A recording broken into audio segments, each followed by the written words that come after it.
Off and on the clock, in the saddle for a Tuesday edition, and we have a special show on tap. We're going to hit on some of the news, the happenings shaking up the ADP landscape, and then we are going to dig into the hot new contest on Underdog, the titular Badge Bros Brawl, all kinds of interesting strategy and wrinkles. You can draft a bunch of these in quick succession. There's the ultimate scroll the F down strategy angles. Can't wait to dig in today with Jon and Nez. I'm Pete. Let's do it.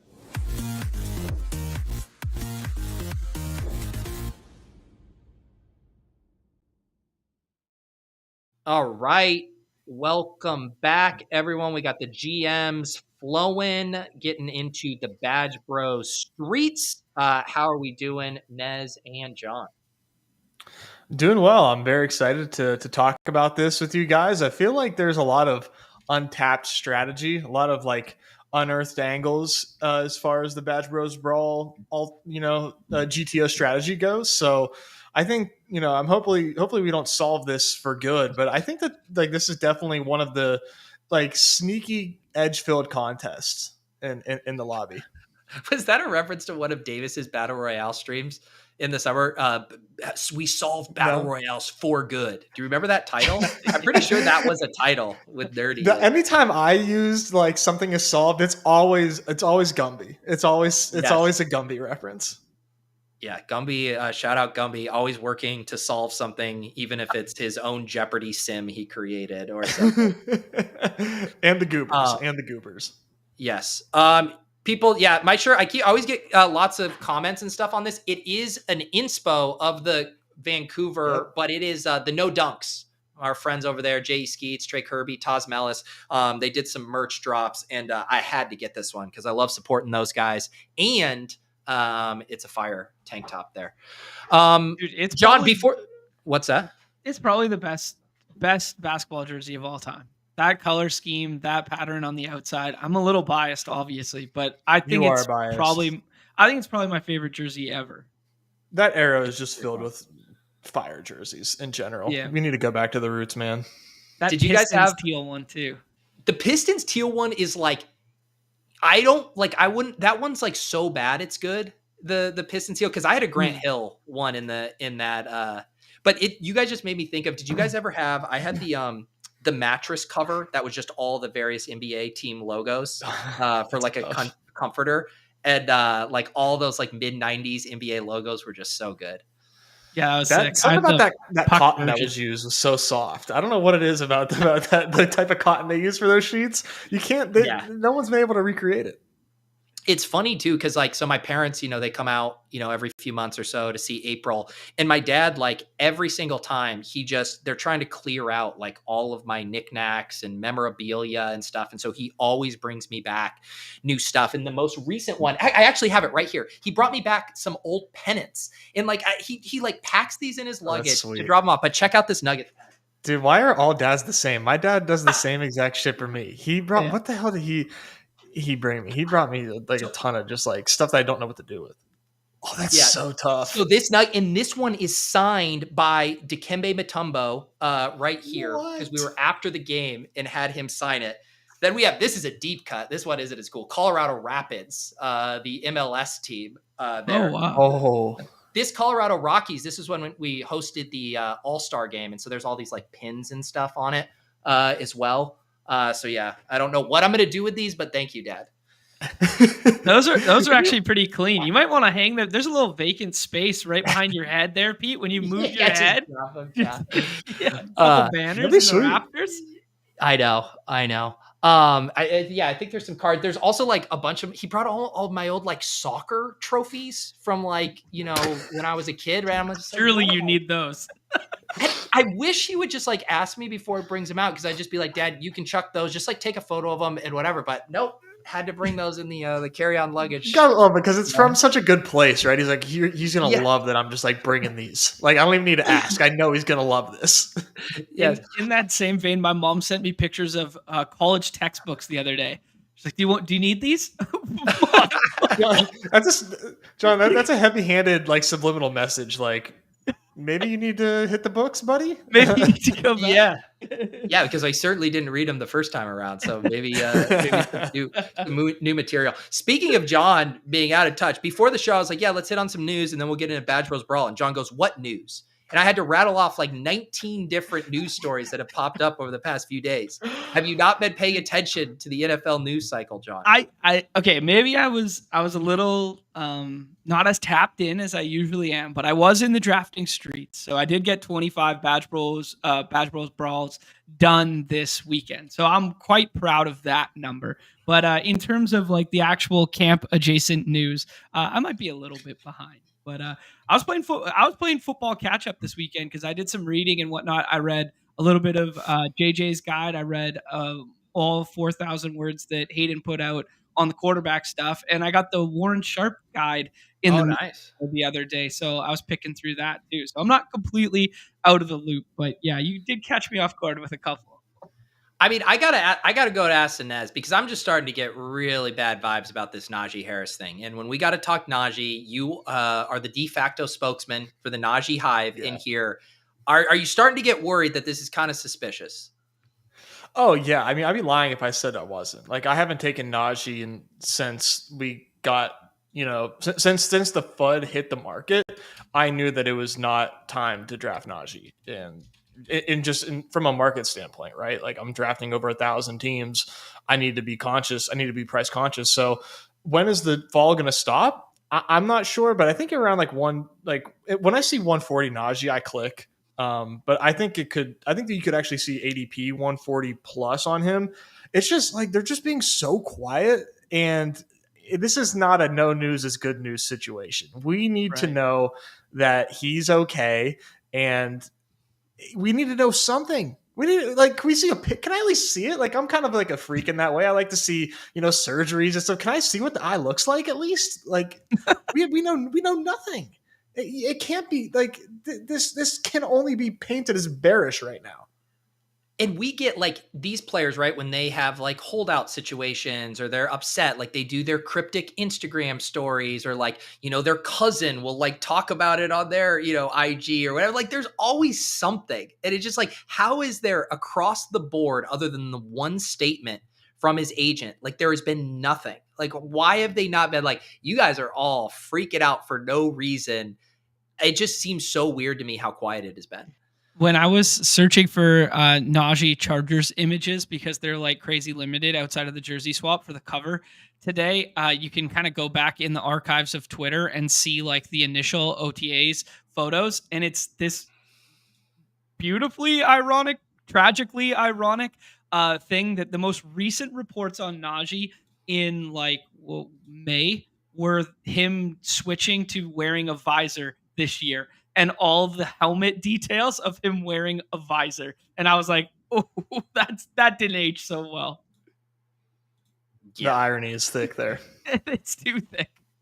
Yeah. The funny thing too is like, it doesn't seem like Omarion Hampton is rocketing up at the same time. Like, yeah, like he's been pushed up a little bit, but like we haven't seen kind of the move up that, we can go to like the Dylan Sampson stuff, right? Like that ADP is completely fake. He's like going on my best ball breakfast streams, he was going at like 120, 117.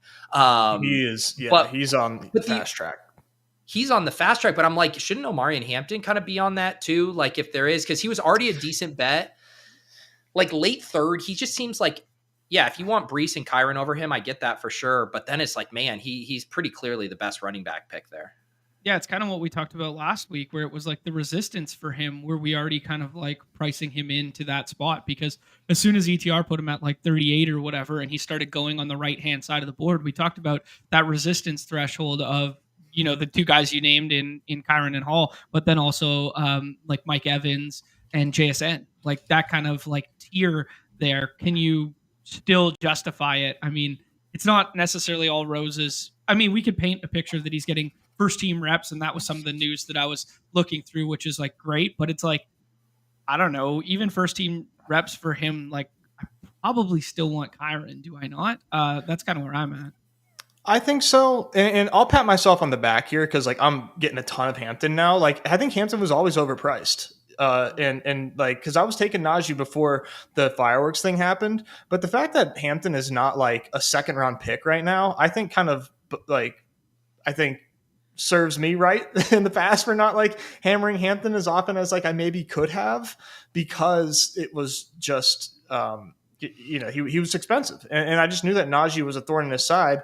You take Najee out of the picture, and now we're all wondering why he's not like now I'm hammering Hampton. I've taken Hampton over Brees. I'll do that. Yeah. And have done that. But Kyron, I think that might be a bridge too far. Yeah, it's just hard not to get excited about like the offensive line. The Chargers offensive line is awesome. We know that they're going to want to run the ball a ton. Amari Hampton, awesome prospect. Like, it's just kind of like, I'm like, what is the hole we're poking in Amari and Hampton at this point? It's like, I got nothing. If you want to take him like after Chase Brown or alongside Chase Brown, I'm like, yeah, like go ahead, so that one is interesting there. The Rashee Rice, he's been obviously falling a ton. He's moved all the way back to, I think it was his BBM opening ADP of about 37. And I do expect him to continue to slip a little bit there. How are you guys playing the Rashee dynamic right now? I haven't taken him since. So I didn't take him in any of my first 25 Badge Bros Brawls. And I think I did a couple BBMs over the weekend as well. I haven't taken him yet. I'm pretty comfortable taking Worthy in that like 39, 38, 40, same as like Hampton range there, and like putting him over, firmly over now in my mind, that like kind of like Waddle and George Pickens and that sort of tier there. But I'm looking at the Best Ball Explorer right now, and you can filter by draft capital of rise and fall, and that's a really cool way to look at some of these guys, like because you guys were talking about Samson on one side and Najee on one side, and then when you're dealing with these guys at the top end of the draft board, it's a cool way to encapsulate like how much like 3 spots at the top means versus like Samson moving 40 at the back kind of deal. Anyways. Yeah. I like Rice in the Badge Bros Brawl right now. Like I see him go essentially like round 11 every time. I mean, you're over halfway done with your Crutches has it. Like you're over halfway done building your team at that point. And Rice, we know Rice has a pretty nice role in the offense, so you can absolutely get by with a Rashee Rice team in the Badge Bros Brawl, because even after Rice, like you can easily patch that hole. So you got to be somewhat mindful, but every pick is a good pick pretty much in that contest. The other day, I'm trying to see if I can find it. Oh yeah. Jack Miller, from ETR had a good tweet too about Rashee, and it's kind of like a simple point, but I guess I had never like fully thought it out in the way he verbalized it. And he says, similar to how players who rise suddenly in ADP become less desirable in large field best ball contests, it tracks to me that Rashee Rice should theoretically be better than your average 5th round pick, considering around 20K BBM rosters took him way earlier. So I love that concept of better than the average 5th round pick, even though if that becomes his price, I think is a really interesting angle. In the same way, an 18th rounder who moved up into the 18th round in August, who wasn't there the whole time, is a much better bet than the 18th rounder who has been there since BBM opened in May and has like an 80% or 70% ownership. So that, like, thinking about like it's not ownership per se, but it's like pick adjusted like cost there, I think is a pretty nice way to think about the Rashee stuff. Yeah, I think from like a mean output standpoint, that makes a lot of sense. I think in terms of like building ceiling or building optimal, it makes a little less sense. Like, because there is going to be some 5th rounder that plays 5 more games than him now, right? 4 to 6 more games than him right now, and is going to be a better pick than a 3rd round Rashee Rice would have been. So, and you're getting him in the 5th. So I see the point. I think I'm a little bit on the other side of the fence when it comes to it, though, when I'm chasing optimal.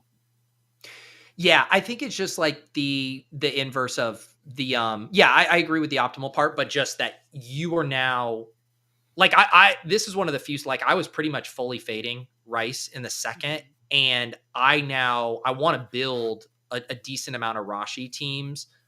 Just knowing that if I can squeeze in 4 picks ahead of him as opposed to just 1, like the 2nd round Rashee teams were doing, like then if he does hit, if he's the guy you need or whatever, you've supercharged those teams in a way that those other drafters haven't. There's one more thing about it that like kind of goes overlooked that, we talk so much about back-weighted production from rookies and stuff like that.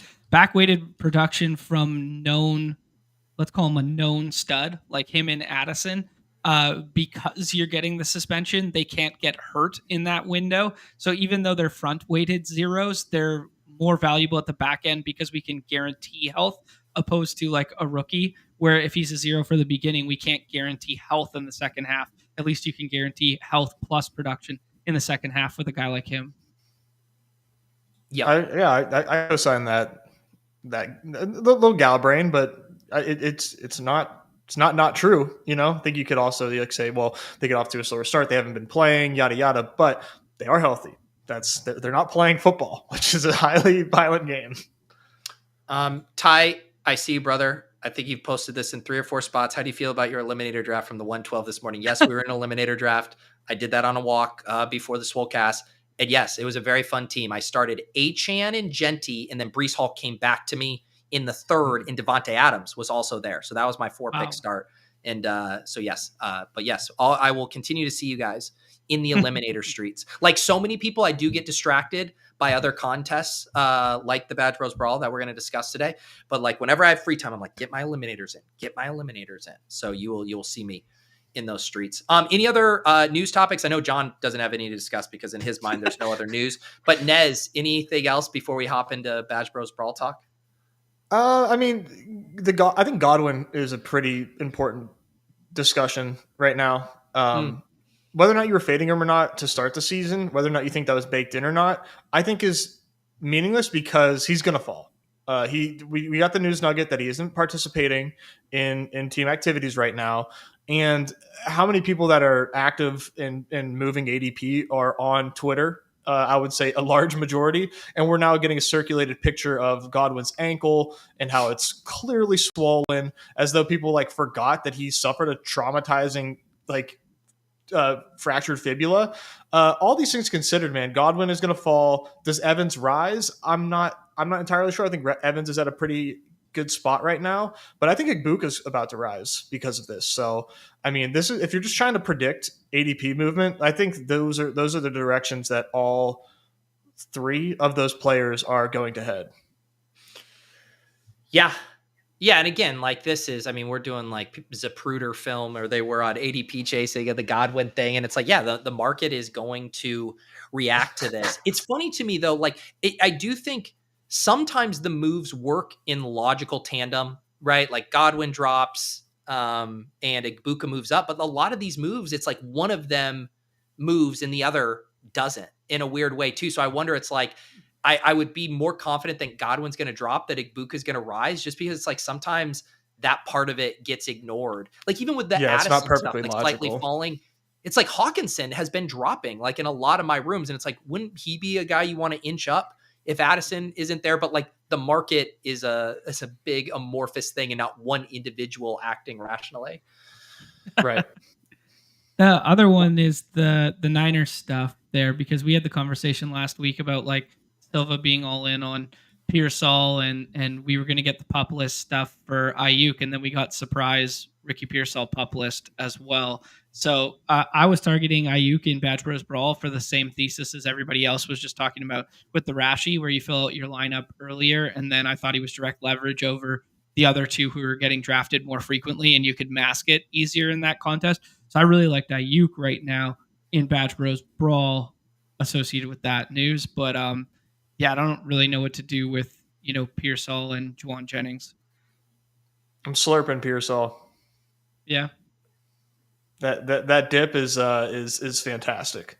Because this pup list, like I thought we kind of like as a community understood that this early season pup list for guys that we know are not like suffering like major injuries off of surgeries is like a nothing burger, more or less. But people, the market still reacts too harshly to stuff like that. So if Pearsall's sliding, I'm buying.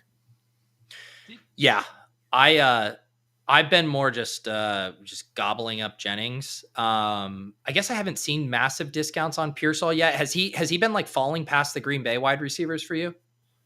I've seen him like mixed in there. With those guys, I'm doing a lot of slows right now. That like I barely have time to do a fast because it's like I'm on like 20 slows at any given time. So he sometimes is there for me with those guys. Yeah. Yeah, I think I still like prefer the Green Bay wide receivers, but I'm definitely interested in the Pearsall discount. Like if the market treats the Pearsall pup stuff the same as the Ayuk, then like that's a buying opportunity for sure. But the Jennings is just the guy I keep coming back to over and over. It's like CMC moved, Kittle's price has gotten expensive. Like I think it's basically a non-story with Juwan Jennings, and he's my favorite click on the Niners. I just keep doing it now. It's like mid sixth at times. I'm just going to keep hammering it. Love him in the eliminator with that week 14. It's just like, man, it's hard for me to get off him right now. All right. Should we talk some Badge Bros Brawl here, guys? Yeah, let's do it. All right. Set the stage here. I'll get the contest card up on the screen here. But for people who aren't familiar with the structure of this contest, let them know what we're looking at here, in addition to a 100K top prize. Yeah, 500K total. Amazing to have our names associated with that. Fast drafts only. 1 out of 6, 1 out of 5, 1 out of 5, and then a 375 final. So half the size of BBM, despite the contest being 1/12-ish the size of BBM there. The final is still reflected as half of the BBM final. So truly a week 17, all that matters with an asterisk. Addition of min cash payout this year, so some money back because we are 150 max instead of the 50 last year at the $10 price point. So wanted to make sure people, it wasn't a bankroll bleeder for the people, that you could comfortably get in here, take some shots at it, and still recoup some of your funds. Tons of different strategies implemented. The room really governs and dictates your strategy, in my estimation. We did 4 quirky different style builds on our first iteration of the show there and just got crazy with it. I have done even crazier ones now since. There is a lot of gal braining to go down here with the leverage in the scrolls and the ability to prioritize certain positions because the ADP is not built for this contest. So we can have some VORP conversations around it. Awesome. Yeah. I was just gonna say, like, as far as like from a structure standpoint, I love that it's the like not like how easy it is to get to the finals, but like to win 100K, to have that a chance to win 100K. It's 1 out of 10, 1 out of 10 for quarterfinals, semifinals for like the puppies, and then it's 1 out of 5, 1 out of 5 here. So just like the opportunity to be able to get to the finals and compete for that 100K is it's pretty sick. Yeah, and so how this plays out, right, with only half of the normal amount of participants, is on the surface, it feels like everyone can build a super team, right? That's kind of what it's like. You don't have to be dealing with Aronde Gatson, although I know Nez likes to deal with him in this contest. You can be getting really high leverage selections that are still really, really good players here. So do you guys want to talk through kind of how the scroll the F down element plays into this contest? Because it's not a huge part of our 18 round stuff. We talk about it, but it's really hard for some of those players to actually, matter through that lens until, August and we get new guys on the scene or whatever. Yeah, you're kind of inventing narratives in BBM for why you think someone would be a leverage piece, whereas in this contest, it mirrors that of our daily slates where you can actually be like, no, this player is definitively leverage because he's going undrafted. I think it's easiest to exemplify with the quarterbacks, where like quarterbacks who are not getting drafted, but their pass catchers go every time. So I think about guys like Drake London. I think about Ladd. I think about that sort of thing. So tacking on a third quarterback that's skinny stacked with that, where you still have an elite one who is going to score you enough points over the course of the season to push you through. But then come week 17, you are the guy who has Michael Penix or Justin Herbert in those two examples that I gave there. There's also more leverage with the quality of player at the back end of drafts because the handcuffs that you are mixing in are the truly premium of the handcuff variety here. And they have, direct leverage over the guys who get drafted in the early portion of the thing. Like in BBM, if CMC goes down, well, Isaac Brando's going to be drafted every single time. Well, in this contest, he's probably going to be drafted 5%, 6%, something like that. So it does open up the paths to super teamdom being built in many different ways. Yeah. And have you guys thought about, so what, there's 108 players drafted in these. Have you guys thought about like the cutoff for like where, like who starts to be like the scroll down players for you? Because it's the same ADP as BBM, right? This contest doesn't have a separate ADP. So it's almost kind of like our 6-person BR versus like the Dog Bowl BR is like far as what that ADP actually means in this contest. Yeah, I mean, yeah, and also to be clear, this doesn't affect overall ADP as well. Okay. So yeah, I had a thought, and then that was like a pointed question. So like the point being like how does ADP like affect the decision making?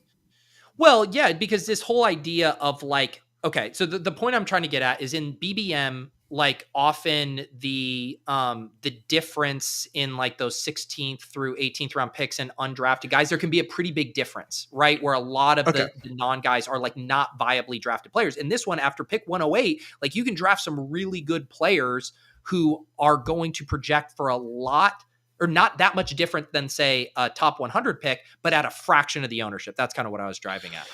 Okay. Yeah. I do think that like the kind of overarching is sort of like a VORP contest, and definitely kind of using some sort of like game theory when you are drafting, depending on how like the first half of your team goes. So like if you're not drafting a lot of running backs early, I think you need to think about like who really has the chance of like hitting like the ultimate ceiling, and is it really those guys in committees that are just kind of like not good starting running backs but are available at the end of drafts, or are you better off like getting guys that score points, and then when you're at those back ends, like drafting the handcuffs, drafting those guys that if their ultimate like ceilings hit, they can be a top 5 projected running back week in week out in those given scenarios, is something I think about. And additionally, in terms of who is like drafted versus undrafted, tight ends, I think, are just like the ultimate scroll down picks in this draft. Like the VORP on tight ends is like, I mean, I don't even know if you could put a proper figure on it. If you can, it's definitely not significant versus the leverage you get by taking a guy that isn't drafted as much. I mean, to me, that's just like a no-brainer scrolling down at tight end late.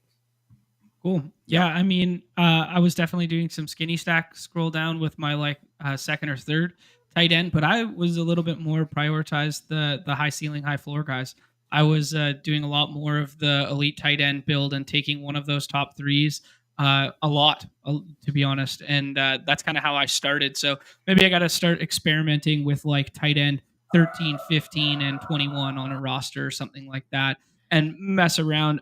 Pete, to directly answer the question where I think the cutoff for like the draft percentage and stuff, it's 108, like obviously as you alluded to, total picks, but most teams are taking 2 and or 3 at the onesies. Right. So 5 or 6 in that regard. I think Josh Downs and Tony Pollard are kind of like the end of 95% drafted when it comes to the flex positions. So if people are trying to look and get a little creative beyond that, I think like Jordan Mason, for instance, would be like 68% drafted in this contest. I think Michael Pittman and Cooper Kupp would be in like the 40s. And then I think there's obviously isolated players that scroll down even further, like M. Wald's alluding to, like a guy like Tootin.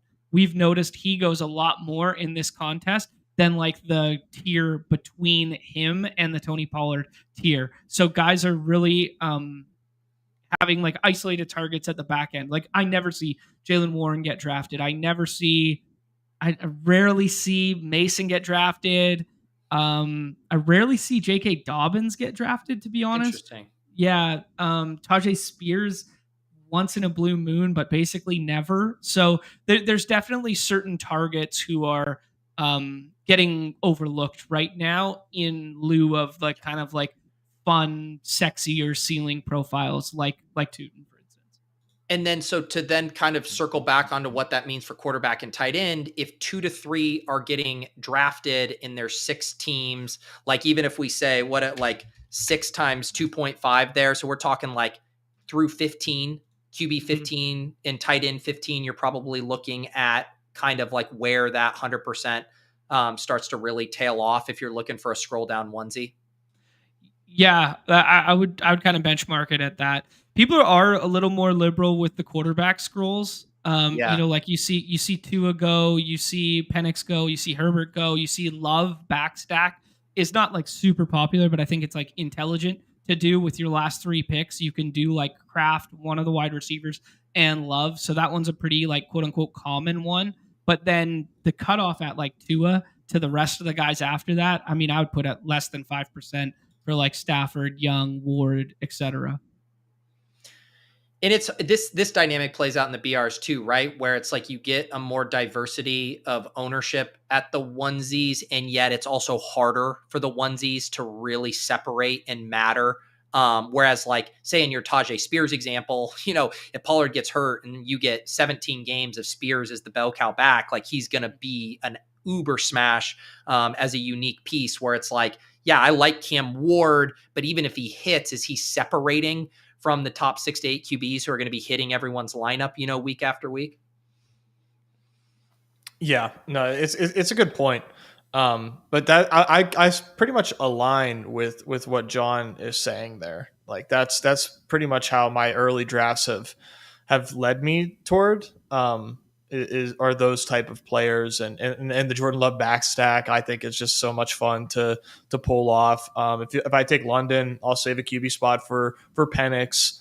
Guys like that I think potentially a skinny stack in the playoffs, like vaulting me over the field. Nice. Well, and that's what's so fun about the structure too of it being the week 17 is all that matters stuff. It's like, could you start to entertain some of these super late, even quarterback, like, a Jackson Dart who doesn't even always get drafted? Maybe this is too galaxy brain, but if the idea of like, he's your third quarterback and he has all this rushing juice, and maybe we can split hairs about whether he actually has the upside to do that. But it's like the week 17 element in 375 teams allows you to take some pretty aggressive swings with your last couple picks. Yeah, I just was gonna ask Nez where's the furthest you've scrolled to at like each position. I think it'd be a really fun exercise just in general because like quarterback, like I've done some Anthony Richardson for sure, just because we got good news about the shoulder stuff, and he's a guy that we've seen week to week ceiling and break slates before, and he's QB 29 drafted less than 5% of the time. So that was one that kind of stuck out to me, but like across the positions, like where's the furthest you guys have scrolled or theoretically would scroll? I took Keon Coleman once. Okay. Yeah, that makes sense. I did that. Yeah. Oh, go ahead. Did you get boxed out of was it an Allen team or just randomly? It was a Hurts team. So I did it with the week 17 stacking. And took Keon Coleman for like a unique scroll. And I did the same thing with Hurts with Kincaid as well, where I scrolled to Kincaid obviously for a week 17 stack. I love the scroll downs for week 17 stacks with my last 3 picks if I have the ability to get there. Just because it's 375 people contest. That's a lot of people to beat. I think at that point you do want to kind of hedge toward correlation, especially when the rest of your lineup should be sick as hell and hopefully getting you there in the first place. What do you guys think about stacking and correlation as it pertains to a smaller, tighter player pool? Does it make you want to, relative to BBM and 200 plus players getting drafted, does it make you want to stack more or stack less in this contest? For the entirety of the contest, I want to stack more. For the isolated week 17, I want to stack less, because like you fall into like the same patterns because they're so easily obtainable. So I kind of like the ideas of just like isolated skinny stacks or contrarian skinny stacks alongside stacks that do not have the quarterback involved. So if I start like HN and Hill, not doing it to a team and stacking somewhere else with a contrarian scroll down, like making it a love skinny to go with those two or something, just so you don't fall into like identical pattern matching that the field does. Yeah, and for me, it's like max 2, just because you're trying to thread a needle and you have such a sick super team. It's like, is a triple stack going to be what you need in the playoff weeks, or are you better off like limiting it to a double and trying to thread needles with those other picks, as opposed to like, because it's just diminishing returns in this contest like much quicker, I think, than in BBM. I agree. And again, not to always keep bringing it back to the dailies, but to me, it maps a little bit more with how we think about the BRs, right? Because that's a really tight player pool, only 36 drafted, and it forces you to hit the nuts a little bit more. But because this still has the pod dynamics, the team level correlation and that ping ponging effect could be really powerful in a way where it's like, I kind of like the idea of quarterback, running back, single pass catcher, where you're getting the correlation benefits of like hitting on an undervalued team or a team that smashes, but then knowing like it's most likely going to be either the running game or the passing game that gets home, as opposed to like a mega passing stack or whatever. I like doing that with the Eagles a lot. It's really easy to get all the, like if you start with Saquon, like I love pairing like the key piece of the Eagles. They're just such a concentrated team. And to me, it's so binary. It's like Saquon's breaking a slate, or Hurts and company, or Hurts himself is breaking a slate. And just to like have that one giant bet and knowing that it's like one or the other, I think is a lot of fun. They're going to probably be my highest team drafted in this contest. Oh, cool. What was the other thing I was just going to ask about strategy? Oh, maybe it was someone was thinking of asking about this. What about going for value GM combos? I was going to say, with the pod dynamics and the smaller player pool, do you guys agree or think that ownership is going to condense in the pods even more so than it does in BBM? I do.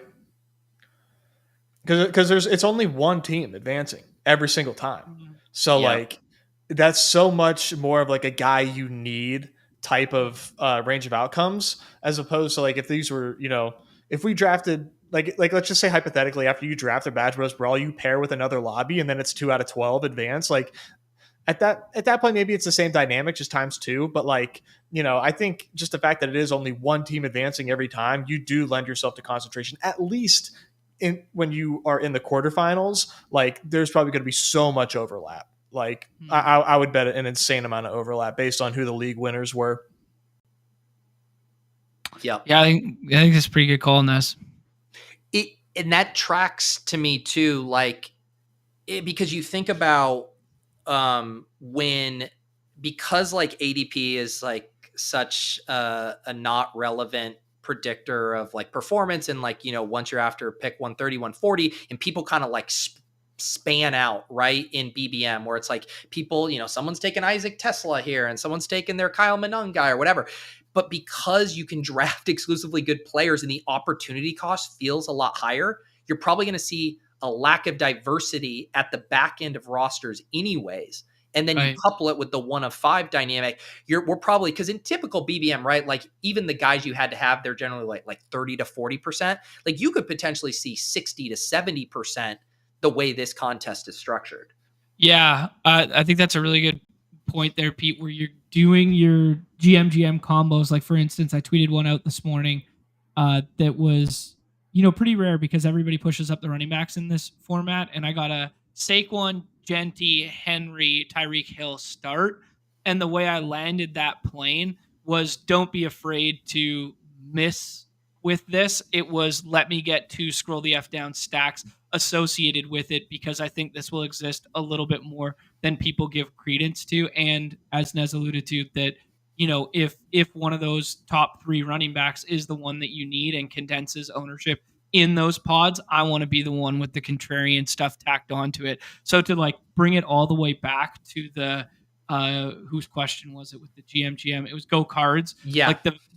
Is there going to be like value in those like GM combos? I think when done uber intelligently, there's going to be even more added value in them. So like yeah, it's amazing if you can get in a room and like obtain what I obtained this morning, but it's even better when you do it like with the extra levers in the roster spot pulled, because people won't want to do that in like battle royales because you only have 6 spots to work with. Here it's fine to like just blast off like the last 4 or 5 spots, because let's be real, they're probably not scoring in those running back spots and those flex spots if everything goes right for a Saquon, Genty, and Henry team anyways.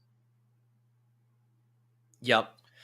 And you think about like the GM combos ultimately are helping you advance out of the regular season, right? Like that's where it really comes in. And then to me, like the deck gets reshuffled. All the guys you need to have are going to be represented in that week 15 pod. Then it doesn't matter to me. Like I wouldn't be trying to like GM or like pull unique levers specifically for like finals purposes. We know how hard that is to actually control. But I do think like if you're able to stack a lot of good players, that's what the GM is. And it is more potent in this than it is in a battle royale, right? The 36 versus 108. If you're able to get 4 top 3 round players on a team, like that's still pretty valuable. So it's not like you should shy away from it, but I just don't know if it's necessarily helping the end game as much. It is interesting too. I think like on top of it is like it's harder to quantify a GM in this because we don't have right. The ADP in a perfect world is different. And we would probably see higher running back concentration in the first round. So like it's easier obviously to quantify a GM in a standardized ADP because cool, the ADP values make sense, but like cool, you got a GM, but like your RB2 is Tony Pollard now, and like what do you do? It's tough. So yeah, I think I don't know if we have time for like this discussion, but would you guys agree that GTO is like running back early in this? Maybe that's too simple, but like, what would you? How I guess me personally, I would describe GTO as like running back early, like Brock Bowers. Like running back early and Brock Bowers is essentially how I would simplify GTO in my and like for me. But that doesn't mean I'm drafting everything like that. But I think that's like if you're flipping it, I think it's most likely outcome for GTO here.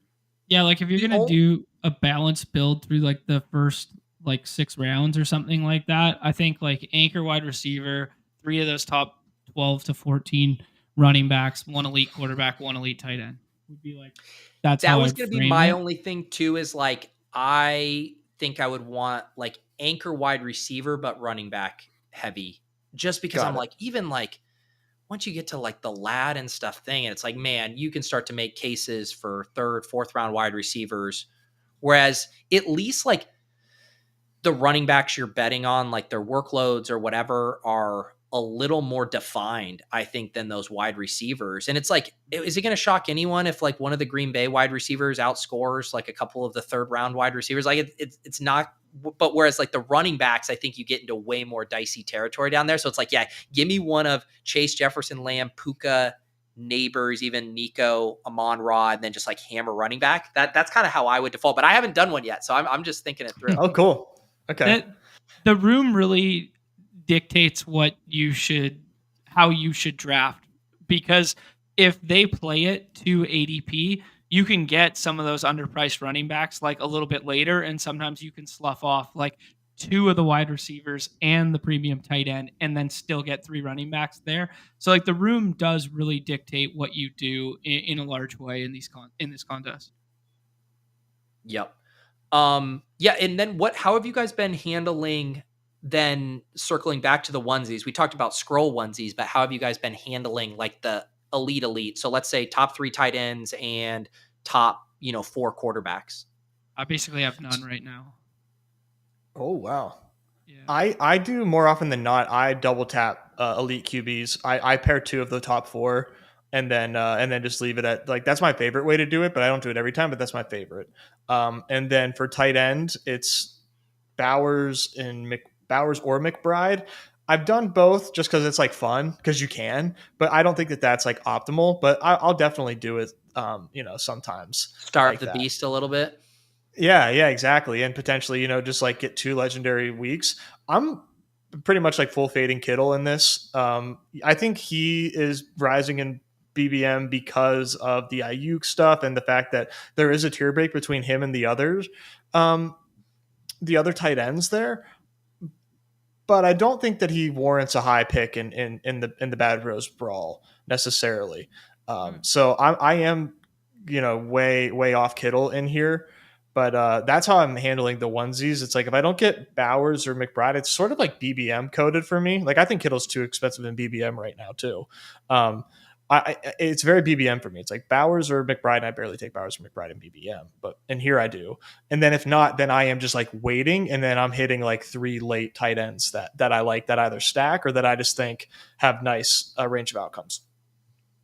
Don't mind it at all, man. I don't mind it at all. I'm vaulting Kittle up a little bit higher into that category, especially with what's going on with the wide receiver situation. So I wasn't scared of taking Kittle, but from a macro, I really like your approach there. We're very different on the quarterback side of the stuff. I do not have a single quarterback over 20% right now, and I've drafted 26 different quarterbacks in this contest thus far. 25 entries so far. And you had how many? 26 different quarterbacks I've drafted. Okay. And none of them are the top 4? The top 4, I currently have Josh Allen, 12%, Hurts, 12%. Okay. Jaden Daniels is 8% and 8% for Lamar. So basically only like 2 or 3 of like those. Below the field. Yeah. The little news here too, as we talk about Kittle and stuff, Mookie referencing a bearish Ayuk report. Yeah, this does not sound good. From Schefter, GM John Lynch told reporters today that Brandon Ayuk currently is quote unquote not anywhere close to having a concrete timeline to return from the knee injury suffered last season. So if you were waiting for cheaper Ayuk, you are about to get it. Say hello to Christian Kirk prices for Brandon Ayuk here shortly, I think would be my quick snap take on what this is going to do in the market. I haven't. Let me play market analyst here and set a price target here. So Kirk is one. I was going to say, I 120, 130. And even then, geez. God damn it. This is the slot demon. I owe it. Nice. How could I not have pulled that one out? Nice. I can't believe we didn't catch you on that. You were just kind of like enjoying the conversation. Yep. Nice. They got you, man. They did get you. Well done. But yeah, I mean, because Burden goes 115. It's like, how can give me Burden over Ayuk? Like I love Burden. So maybe that's not the safe one. Maybe you're saying like Shaheed or Brandon Ayuk or whatever. But yeah, I mean, Kirk's a really good line in the sand, because after Kirk, it's like Mims, Mims has question marks. Hollywood Brown, people don't see a ceiling, and then maybe Kyle Williams starts shooting up. But after that, I think that's a pretty good resistance at like wide receiver 58. Yeah. He is an extremely tough click right now. And also as part of that too, I just saw when I was on the timeline, Juwan Jennings hasn't requested a trade. So nice to know that things are staying good for the Juwan Jennings bros. All right. Should we do one? Yes. Let's get your first in. Let's go. All right. I'm checking my exposures right now because I haven't checked them in a long time. So I'm marked safe from Brandon Ayuk. So that's a good start on a personal level. Yeah. So we got the one. Now I want to see what, I know. I want to see what you got, because you draft with a lot of different people. Let's see how many risk takers you're with. 6.1%. Okay. Yeah. Can live with that. And I'm at 4, but I mean, how much of that is in the little Dalmatian? It looks like none. Okay. Yeah. All right. So we got the 1.5 here. So you guys were saying that because the ADPs are the same and not unique for this contest, that what the room does, or like if they're going for onesies or whatever, like it can be very variable from room to room. Oh yeah. Yeah. There's times where I'm like, holy shit. Like I'm getting Jonathan Taylor, like RB4 if I want it. And then I realize I need to adjust. Usually that's like later at night. But when you're with people like this, like I think you're about to see just a ton of green. at the beginning. But those early wide receivers, I think, obviously, yes, makes sense too. But all right, let's lock in here. We pick at 5 and 8. These go fast, by the way. We have like no time for content and talking. Okay. Do you guys want to grab CD here? Yeah, and then hope one of the running backs come back to you, or vice versa, whichever you prefer. Let's do anchor CD. Or what do you want to do? Gibbs? Go ahead. No, I like Gibbs more. Yeah, let's do Gibbs. I was just kind of playing the 2v2s there, and because of these two running backs, I think there is a tier there. Whereas, like, if we get CMC comes back, or we get one of CD or Puka, I think I like that better. Puka is a stark tier break in everybody's mind, basically, in this contest. Okay. Mm-hmm. And then basically after Puka, these kind of next grouping mixes and matches, and people start taking Henry and Genty and Achan. So what do you guys like better? I'm going to guess. So it would have been like CD and what? Would we have gone like Genty? So yeah, CD and Genty versus Gibbs and Puka. Like, I think that's definitely the way to play it. Mm-hmm. Yeah. I'll take Gibbs, the Gibbs side of that all day. Yeah. Likewise. Yeah. And is this respooked out of the 6 hole? It is. Yeah. Yep. There you go. So yeah, I was going to take both there. Yeah, it's my favorite start right now on the right hand side of the board. All right. You are right. We are not going to have a lot of time here. Talk to me. You guys like JT? I like JT and then one of the running backs, or I mean one of the wide receivers on the way back. You can stay pretty balanced. I'm trying to think through other like quirks of this. I'm trying to think, are buys, is it the same as Best Ball Mania as far as bye weeks, as far as importance or lack thereof? I think so. Yeah. So McBride does go there. London or AJB here? Yeah, John, do you have a preference? No, you choose. Let's go AJ Brown. Yeah, let's get the grown man. Wow, and Nez, you're a London guy though, too. I know, but I'm definitely coming around to like the regression and health to AJ Brown's side, and like him just absolutely sunning the league if that's the case. I mean, dude, what was the stat that we talked about when AJ Brown came back in 14 games? Like, he came back 14 games to finish the season. Jalen Hurts completed like 50 something passes when they were trailing. Like, that's it. Like, this team just like didn't have to pass. They hardly had to try. So like, if the defense gets worse and they need to pass more and AJ Brown stays healthy, like, God, man, he could smash. He was so insanely efficient last year. I'm just like, I'm taking my medicine there. Like, I love London, but man, AJ Brown has shown it. AJ Brown's shown it. Yeah. It was 2 years ago, before when, pre-Saquon era, where he rattled off those 7 straight games of 100 plus, right? Yeah. When they were forced to throw. See, I will say at this point, this is where I my gut reaction doing this draft for the first time, where I start to be like, man, I kind of like the elite quarterback relative to these 3rd round wide receivers. I take Kittle I here, like, but yeah. Well, Art, the guy behind us. Oh, do you think he would double tap that? Probably not. I guess, yeah, there is a pretty big tier gap from Kittle to Laporta. Or do you not think so, Nez? No, I do think so. It's just that, like, I like cobbling together tight ends whenever I'm at that point, and doing, like you said, like going with an elite QB and or like another running back there. But like, you really kind of just have to like tap the running back button just to make sure what you're missing. Do you want to do Hurts with AJB because he just double tapped Allen and Daniels? Sure. Mm-hmm. That's the one thing. I mean, you mentioned the double tap of like Bowers, McBride and stuff, but I guess that's the one thing that strikes me as a little like, there's already an opportunity cost to taking a single elite onesie, much less double tapping it. Doesn't feel great to me in this contest.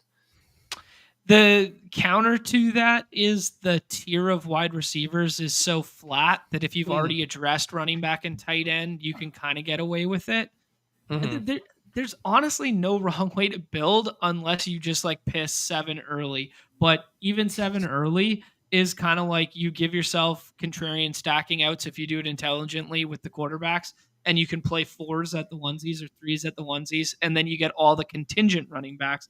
So, you can make a case. Evans is interesting here. So is Worthy, and then maybe look at running back. Yep. Cook, Walker, Chuba, Kamara. Evans. I think. Yeah, let's do Evans first. Raspook needs some wide receivers. I would be good with Cook or Ken Walker here, or just doubling up on grabbing Worthy if he comes back. Yeah, all three of those options I'd be fine with. Evans feels pretty good, just in like all around. Early production, good offense. Yeah, Worthy goes. Do you like Cook nice. Or Walker here? James Cook for me. Yep. Yeah. Good with that. So here, the picks are flying fast and furious, but for our audio listeners, we got Hurts stacked up with AJB. We got Gibbs, JT, and James Cook at running back, and then Puka and Evans along with AJB, and then Kittle at tight end. So a very balanced build so far. Wow, solid team. It never gets old seeing these starts. The super teams. Man, I love this contest. It's not just because we created it. I fucking love this contest. I think if I could go back in time, I might make it 30-second clocks instead of 20s. Just because it's so quick. Just so you can multi-table them. I can't multi-table the 20s. I find it really hard. I lose track of like what team I'm doing and stuff. And I think that might hurt fill rates a little bit because I would be drafting 2 or 3 at a time if they were the 30 seconds like the dailies. So I think maybe next year or next for sure. What do you guys like here? Like a DJ Moore, stack up Devontae Smith, George Pickens. I like Trayvon Henderson. Okay. Go for it. I like Henderson too. I'm never going to say no if you suggest a running back. Let's do Devontae first. Do the double, I guess. Someone was asking about perfect contest for Rashee Rice, and I think we could extend that to any of the. I like that thought, right? Of you want to be, if you're selecting an injured or suspended type player, and you guys want to take Trevion here, you really want them to have top 30, top 40 upside, right? Because it's just like you're competing against so many good players. So like they have to have that elite ceiling. How much of a discount for Rashee Rice do you need, to make that worth it? Yeah, like I said, for me, like round 11 is whenever I feel comfortable taking him. And that's basically where he goes for everybody else too. But it does with how backloaded things are in the week 17 element for this and the smaller pods. Like I do think it's easier to get away with that 0. And then have an additional hammer coming in. Like if you're able to get even 5th round in this contest, 5th round, top 30 pick production from Rice, your 11th round pick, like that is a nice way to supercharge a team. It's so much more powerful here than in BBM because like the risk is so much less. And then you're actually like putting together a sick team. I kind of like Rice here. Yeah. After talking it through, I mean, at pick 65, I think that's a good spot. Yep. Anything north of 60 is probably fine. I have him ranked my stopgap Ridley, Pickens, Waddle, then Rice. Okay. What do you guys want to do here? We could do Mahomes with Rashee. I prefer not. I like Hunter just because we can like get some crazy upside, or running back, whatever is there at running back. Pacheco, Pollard. Yeah, like John said, Pollard, and I think Aaron Jones. Maybe if Brian Robinson has like the Jamal Williams season, but you don't need to like take those guys over while we're still filling out other roster spots. I don't think it's necessary. And this is where like when you get to these guys, right? Like if these are if Pacheco's 75% or 85% rostered, like then to me, I'm like looking at ETN. The JK Dot, like these other guys who I think could have similar production at a fraction of the ownership. Exactly. Yeah. Pacheco's like a do not draft for me in this. Someone in the chat named Nami2. You got any info on Win Puppy 3? Sorry, brother. I do not. You'll have to take that up with the Draft Games team. I don't get any inside info around here. Interesting. All right. Let's see here. Scrolling at quarterback and tight end. Grab a guy like Olave. Baker with Evans after. Grab Baker. You don't have to. Well, he's got 2 quarterbacks, but it's fine. But yeah, I'd do Baker, and then it gives us a tight end scroll as well. And then I got to draw the line somewhere. I'm going to go ahead and say it. Cade Otton is not draftable in this contest. I got to get out there and say it. Get ready to learn ball, bro. Pete, don't you want those 9 points that are including a touchdown? Don't you want those 9 points, dude? Do you want to do? I like taking Pollard. Jaden. Sure, go for Pollard. I beat you to the punch. I said Pollard my feels take like first. A little bit last of a tier of like true kind of like bell cow proven upside without getting into like a super muddied situation. Yeah, I think he has a mystery box. Oh, sorry, John. Go ahead. No, just him and Aaron Jones are like kind of like my mental tier, and then I get scrolly with like who we can find contingent upside with. Because I think both those guys have kind of mystery box upside as far as like what their offenses are going to look like with JJ McCarthy essentially a rookie and Cam Ward a rookie. Like they could easily like smash expectations offensively if like that's just the way that these projections are with rookies. Obviously, it's just a wide band, and you like that upside just doesn't really exist with too many other players at that range. We're back on the clock here. Probably good at running back for a second. Olave, a big faller here. I like the Olave call. Yeah. I mean, Olave at pick 89. I still think he has some good single week upside. Yeah. Wide receiver 1 on a team, another wide range of outcomes at like in round 15 in a contest. I think that's a pretty nice upside swing. John, you want to give us a scroll here? I was going to say too, or do you want to play like the weekly winners angle of Brock to Kittle with the pod stuff, like those guys? Yeah, I'm good. I like the weekly winners angle. I was going to make that comp, tight end. Sure. Okay. Mm-hmm. Yeah, I take a weekly winners kind of point of view on this contest essentially, where like I push up Pickens and JMO just because I think their single week upsides are like just some of the best, and like I'll be able to have pieces around them that can kind of help weather that storm if it is up topsy turvy for them in the season. So I like the stack. Multiple people have asked this. The GM that is the it's what you caption your post in Discord or on Twitter when you screenshot a team that has some really sick ADP values. Probably something someone would not be able to hop in the lobby and immediately recreate themselves. FAQ. Indeed. It's a good sign, man. Are we going to tell him the bad news about Olave with these single week ceilings we keep talking about? Oh, let's make these picks.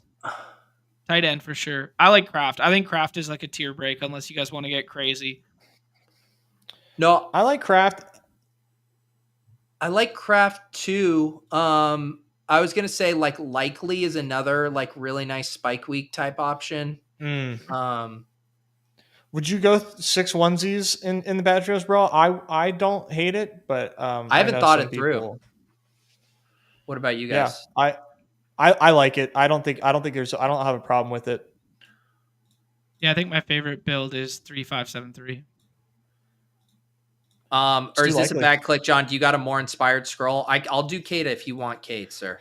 Yeah, I mean, I would take Cade, but likely as the contingent upside, and you don't have a Lamar team, so that's probably sharper.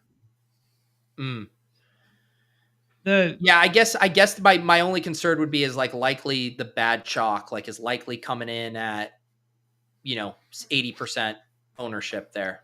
You definitely see him get drafted and pulled up quite a bit in this contest. Oh, okay. Like I would have done to close this one instead of taking the Purdy shot there when we don't have CMC or a wide receiver, I would have ended with T-Law Strange to go to the Travis Hunter. Or even Love with Kraft. Yeah, but usually when I do Love, I want to have one of the pass catchers. Yeah. So here's how this team ended up: the 3-5-7-3. Like I said, if you guys are joining in late, only 108 players drafted in this one because it's a 6-person contest, but still 18 rounds. Jalen Hurts, Baker Mayfield, Brock Purdy, Jahmyr Gibbs, Jonathan Taylor, James Cook, Trevion Henderson, Tony Pollard, Puka Nacua, AJ Brown, Mike Evans, Devontae Smith, Rashee Rice, Travis Hunter, Chris Olave. My heart just skipped, and I was like, do I have the slot demon on this team? And I need to remember. George Kittle, Tucker Kraft, Isaiah Likely. John already kind of mentioned some things he might have done differently. Nez, what do you think about this build? Yeah, I think the Purdy selection, I would maybe sub out in a perfect world, but we're on stream under the clock, so like I don't hate it. It was a good pick, like in the grand scheme, but ideally, I think I turn that into a scroll QB and then stack that scroll QB to finish the draft. But otherwise, it's hard not to love these teams. Yeah. Here, some good thoughts from Easy too about the tight end dilemma. Depends on your goals of tight end 3. Likely has outs where he's a full year smash and ends up as like a chalk guy you need. Whereas Otton is more that sneakier source of 18 points in week 17 unowned, where it's like the elite tight ends flop. You get the one correlated tight end piece that goes for 15 plus, and then you're cooking. Absolutely. Yeah. Yeah. And maybe, I'm trying to think that through of like, if you do have an elite at the top, are you more inclined to want the former or the latter with those? On a 3 tight end, I think you want the spike guy, like the isolated weak guy. Yeah. But if you were just going to take 2, like doing Likely and Kittle and leaving Kraft off of it and then getting another contingent running back, smash. Mm-hmm. Let's see. How long have these been? How long did that take us right there?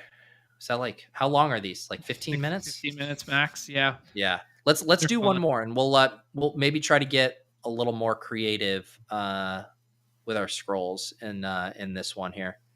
Yeah, it was 15 Pete, minutes. We got to tell you the bad news about Chris Olave.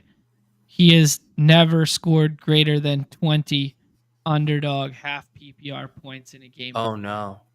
Oh no. Never, Pete. Never. Has Chris Olave ever gone at pick 88 in an underdog draft? And do I need him to score 20 points at pick 88? I don't think he has ever gone at pick 88 in an underdog draft. So put that in your pipe and smoke it. I'm laughing at Bonner Bryan asking us to sauce his team. We're in a Badge Bros Brawl. How do you sauce a team that only has good players on it? Like sauce me, bro. I'm begging for it. Tell me how. Give me the sauce. It's the nerdiest sauce. Like it literally, John was like gently saucing our team, and he's like, I likely is going to have an 80% ownership rate, and I think you should scroll down to the 15% ownership guy who projects for 3.5 less points per game than the tight end you did take. It's like boom, roasted. Motherfucker. Oh my god. He wants it so bad. All right, Brian. I will tell you this: if you ever want a shot at having your team roasted, you got to become a Badge Bros YouTube member first. There. Right. Let's do Justin Jefferson play the hero wide receiver angle from this spot. Running back. Sure. All right, Nez, let's see how the hero wide receiver looks. I like doing. I mean, I much prefer the right hand side of the board just because of the combos you can put up, and I do think that's kind of reflected in some of the data that we've been looking at for like the BR stuff. But I do really like the idea of flipping the front end of these with like Gibbs or Lamb and just seeing what it looks like from a combo standpoint. And like I do really like the Dak out because like Dak's pretty close to 100% drafted, but not, and he's always there in like round 15, 16. So like I do really like the Dak stackability with CD, and maybe that's more of like a player take for me than the Justin Jefferson stuff. I love getting a Cowboy because Dak is like, he's like a 16th round pick. Like, yeah, he's close to 100% drafted, but it's just like free, like just those last 3 rounds, you just kind of like take the easiest path of least resistance. Yep.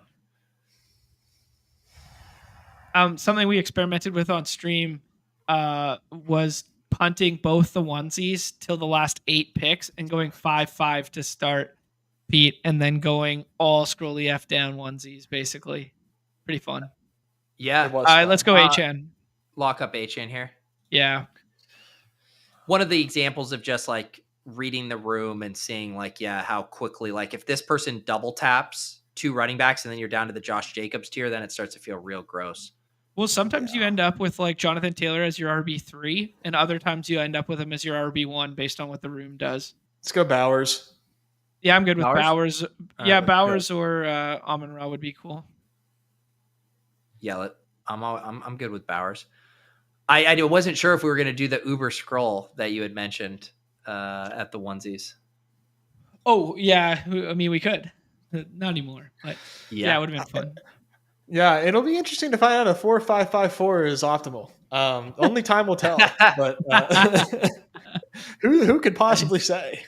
That's right. I shout out to K-Bash in the Discord there, and really good player on the site, built rankings for this based on some of the easy sheet stuff and some of the S words that he runs, and he shared them with me.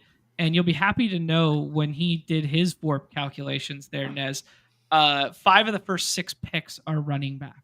And then Brock Bowers is like pick 8. Yeah. Tyreek here seems good. I also like Chase Brown. What do you guys think? I like Tyreek. Likewise. Yeah. Let's do it. Just Tyreek like chasing single week upside. Yeah. Chasing the single week upside in this contest is I think is the move. Agreed. Yeah, it is funny how like in my head, or let's make this pick. I do like Chase Brown. I do like Chase Brown. All right, let's do it.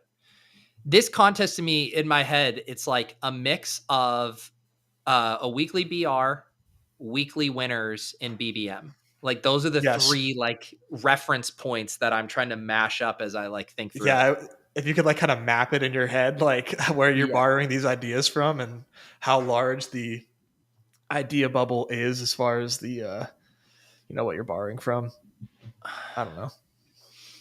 So we start Jefferson, controversial selection by me, Devon Achane, Brock Bowers in the 3rd, Tyreek Hill, Chase Brown. And then we see 3 elite quarterbacks go off the board in the 5th, Josh Allen, Lamar Jackson, Jaden Daniels.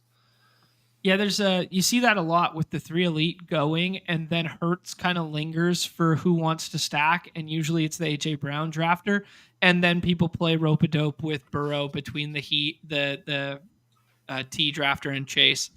I would take Kyron here. Yeah, I would take Kyron just relative to like the positional scarcity, I guess, element compared to the other ones. Like, I'm happy with any of those wide receivers. I do think Adams is a slight tier above that, but I do think Kyron's a considerable tier above the following. Yeah, so I do like Devontae. Yeah, and this would be like the ping-ponging that I like the idea. Kyron, Devontae, the super concentrated offenses. Nez, you mentioned doing it with the Eagles. Love that too. You're gonna love my portfolio then, Pete, because Achane and Waddle are my 2 highest exposed ping-pongers.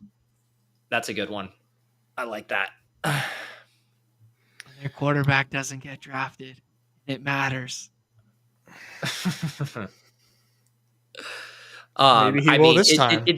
It's not going to surprise me that the guy who was floating Cade Otton is interested in Matthew Stafford here as well. I mean, all jokes aside, I think. No, well, it's like it's not the undrafted portion. It's just like, do they actually have the spike in them? Nez likes JMO. Kind of wiped. I do like JMO. I didn't see him there. Yeah, let's do it. Thank you, John. Need to make my screen full screen. Nez, again. did you had a viral tweet referencing Jameson Williams? I did. Your boy went a little viral. Yeah. I would go Pickens. That's who I was about to hover to here. I don't like the running backs, but so I'm like the definitive investigator on Jameson Williams' IG stories. And please use your proper job title. You are the Instalytics officer. Yeah, I am chief You're CIO, Instalytics. chief Instalytics officer. And yeah, and JMO posted this story of these like Pee-wee kids playing football, and I was like, oh, this is cool. Like, oh wow, this kid's really fast. Oh, he's burning everybody. Oh, he's doing the Jameson Williams hump the end zone celebration. And the coaches are hyping him up. The coaches are telling him to do that shit. Do that How shit. old is he? How old is he? 8. Like, dude, he's a little kid. He is a little boy. And yeah, it was, and yeah, people really thought that was funny. So it was like an old Key and Peele sketch for sure. Yes. And typically I'll post those to the Discord. Like whenever I see a funny James, I post that one, went straight to the timeline. Nice. James Conner strikes me as pretty solid. Yeah. We could do the tight end stuff is kind of wiped again. Let's do Conner. Yeah. I've found myself being a little more Henderson pilled in this contest because I feel that my room is so strong every time with the first 3 that I try and take that like most palatable ceiling shot. So I've been doing like a lot of him in this contest. I don't know if that's right or wrong, but yeah. I like Henderson a lot in this contest. I'm with you. Yeah. What do you guys want to do here? We could do I'm gonna throw out Rome for you guys. Okay. I mean, normally I'm throwing him out of my player pool. Yeah, so same. Throw it out into the conversation. We can do Rome. He does open up a nice, interesting back stack too when you put Loveland in with it, and yeah, that's my thinking. Yeah. Okay. I was trying to like flesh out another. Yeah, sorry. Thing maybe might not have. No. No, we needed to make that pick. I'm trying to think through of another idea of, and I think I saw Herzig tweet about this once about like in BBM, like the naked quarterbacks or not naked, but like the mobile quarterbacks versus the pocket passers. And one of the reasons the pocket passers are so helpful is you're generally stacking them, which means you have to get less things right, which is a benefit. But I'm wondering if in this, like having a mobile quarterback in here for certain parts of this structure, specifically the 1 of 5s, is like a really nice balancing act in that like you actually don't need a ton of variance with stacking in week 15 and week 16 in this format, and having like a high floor rushing guy. I'm like just thinking of Fields right now at the top, how like having that as part of a QB room seems like kind of attractive to me in that regard. Yep. We should probably start looking at quarterbacks. We don't have one yet. Our draft is coming to a close very quickly here. I think he represents an option for us. Like, I don't really care about like leapfrogging him and selecting him on this team if he makes it. But that's where I was kind of going. Whereas if you did Fields and then you skinny stacked any of the other pass catchers with their kind of scroll down quarterbacks. What do you think, John? Yeah, I would do Fields, and then I would get crazy with it. Like Hawk just went, right? So we lost that one. Yeah, we did. Like I don't hate like doing like Jacoby Myers and then Geno with our last pick. I don't hate doing Addison and then taking like JJ McCarthy for a double. I don't hate doing Tua. I don't hate doing Stafford, although Stafford's weekly ceiling does leave something to be desired. Yeah, and then I also like the Caleb double one too. If you take Caleb first and then take Loveland next, and you're just fine with it. If you don't get Loveland, yeah. Caleb goes. Okay. I don't mind the Addison angle. What do you guys think? Yeah, Addison seems good, or Jennings, considering the Ayuk stuff. Whichever. So I would say Jennings, and the reason I say this because, like, I think. Oh, I did. I shuffled it like 4 times. Both have. We were discussing. That's all right. Addison obviously has a crazy high ceiling. I'm just thinking about like the 2 quarterbacks on this team that, like, at least I would prefer. I think would be Tua and we lost Caleb, so Tua and Dak. I think at this point, and then we can add like a scroll the F down Ferguson. I like that. Dak strikes me as a very good selection in this contest, especially if there's ways to do it, just not always skinnied with CD, which I assume is going to be the dominant way he's done. I also like Addison too, in that like last year we saw a lot of the Addison and Jefferson monster games were correlated. It was like when that offense was cooking, they were both getting home. Kind of like, I guess, yeah. Well, maybe not Tua since we only have Tyreek. It doesn't necessarily make a necessity. I kind of like John's Vegas idea. Like that's crazy, but like I think it's too late for the Vegas idea because we already have 7 wide receivers. I think you do the Minnesota. We made our bet on Minnesota now with the 2 pass catchers. Okay, so that's cool. I think you do Dak for like security and safety, and then you do Ferg with him, and then you take JJ. What do you guys think of? Someone wants Sauce. How about we got the 0680 build going from D Rosa. So they're going to try the but they're not even going to be able to go triple onesie. Like they're running out of picks. 2682. Okay. Should I just grab McCarthy here? Yeah, unless you want to prioritize Ferg. I feel like we'll be okay. Okay, I think we'll be okay, and I won't lose sleep tonight if we don't get Ferguson. Yeah, wow, that's a hell of a way to do a 2682. If that is in fact where he's going, maybe he's going single onesie. Drake May. No. He's got the leg up flex seal for the Badge Bros Brawl. Flex seal. That was great. Yeah. Except he can't resist and tacks on Pop Douglas here. Pops it right back open. No pun intended. I did do a Hunter Henry one with Drake May. Like okay, you take that. You take the last 3 picks. You can take Drake, Diggs, and Henry. I love like the contrarian skinny stacks that are, kind of smart at the end. Yeah. How do you guys land this plane? I know how I would land it. You got 3 picks left. How you landing it?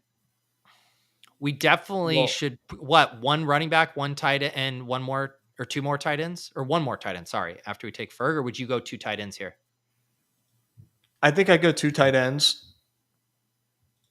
considering we have Bowers. Did you guys see no one drafts Spears? Can I toss out Spears as a scroll down RB I like? Yeah, sure, go for it. I assume you guys are in agreement for at least 1 more running back. Yes, I think so. Yeah, like I like Spears. 3. Oh, you would take a 3rd tight end? Yeah. With Bowers and Ferg. Someone? Let me guess. It's so easy to get inside of the mind of John. You want Mason Taylor on this team. It's like there's a window just right here. You can just see exactly what he's thinking.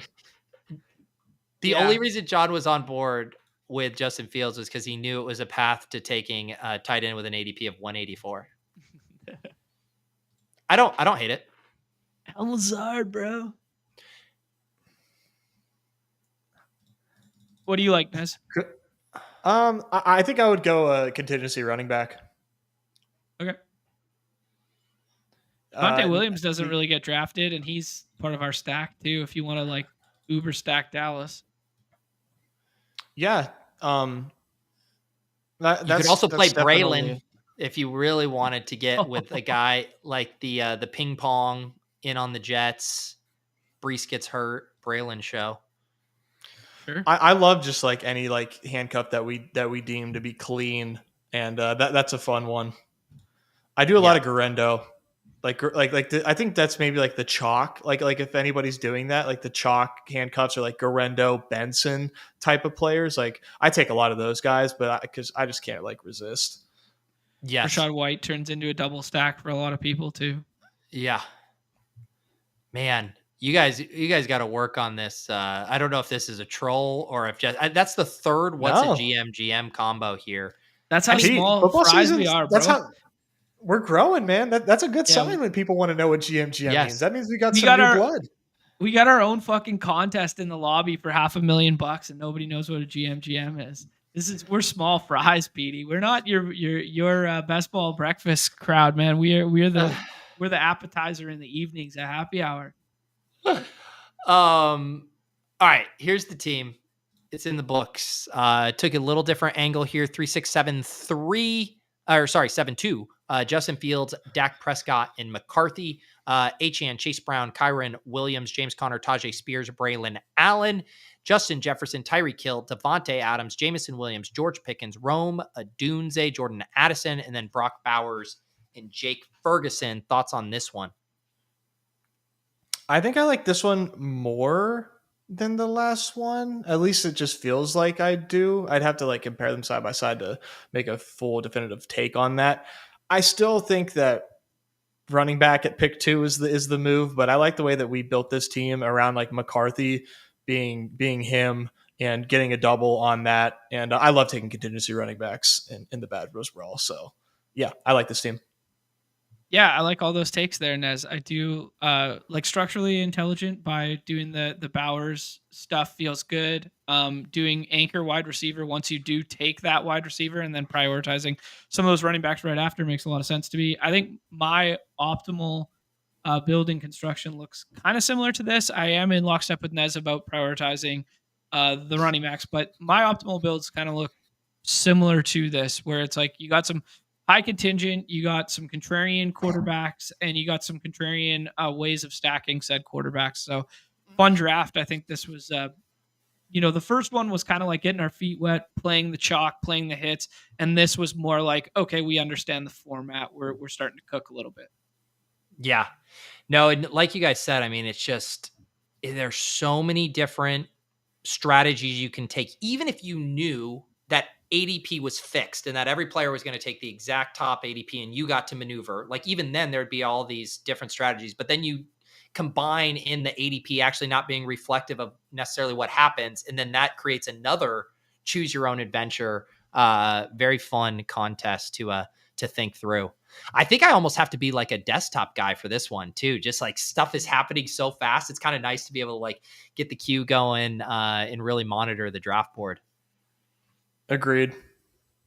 Very fun stuff, guys. Badge Bros Brawl. In addition to the $100,000 top prize, Jon said he is going to fly out the winner to Vancouver and host them for a week-long celebration of smelling the roses and touching the grass. Is that true, Jon? That is directionally accurate. I will be you'll be sleeping on my couch, and we'll be driving a Toyota Corolla around town, and we won't do anything fun. But if you're up for it, you're welcome. You're welcome to join. But yeah, you know what? Maybe we'll spice it up a little bit. What should I? Let me think on it first. I'll add something to this for the winner. Oh, okay. Well, there you go. There you go. Fun. You love to see it. You love to see it. Someone in the chat earlier was asking about baseball for the Membies. Is that happening today? For the Membies only in about 5 minutes time here. Beautiful. Yes, I'll be doing baseball pick'ems and strategy breakdown, that sort of thing. People have been asking in the chat also, what's the Badge Bros? What's Badge Bros Brawl? All this sort of stuff. We stream Underdog-based content, myself and Nez Takes up in the top right there, every single day, 2 p.m. Eastern, and we even have shows that go live on the weekend there in tandem with the Solver series. Very fun one. If you guys haven't checked that one out yet, Nez breaks down his auto drafting strategy for the Dalmatian and for the mini Schnauzer. We'll talk about the Puppy 2-1 in the future there. So yeah, baseball after this, and then more football and baseball tomorrow on the program at 2 p.m. Eastern. Beautiful. Yep. And it's just crazy. Like looking at the calendar and thinking that in like 6 weeks, we're going to be talking about a week 1 NFL daily slate. And it's wild. But we got 6 more weeks or so of nonstop best ball drafting. We do this show every Tuesday here, often on the clock, 1:30 p.m. Eastern. If you guys are watching on my channel, make sure you guys are subscribed to the Badge Bros and vice versa on the Pete Overzet YouTube channel. I'll be back tomorrow for the randomizer in Best Ball Bash. We'll see who the Best Ball Bash guest is. And then we got a randomizer with a guy I know you guys have streamed with, PPR Tyler. He's a young, plucky, energetic best ball streamer who's about to be humbled by a randomizer wheel. Everybody's gunning for him with these prompts. It is so funny how this works. It's like I could have named the biggest person you could even think of in sports on the show, and I would get more suggestions for someone like PPR Tyler, where it's like people just they know him, they want to run him through the ringer. Like I could have Schefter on, and I would get more responses for PPR Tyler, and that's what I love about the randomizer. It is great, man. I can't wait. I was so stoked whenever I heard you announce that. I immediately DM'd him and told him that I'm about to make his life hell. So I can't wait. Yeah, that'll be a very good time. Otherwise, we'll catch you guys next time on Off and On the Clock. Peace.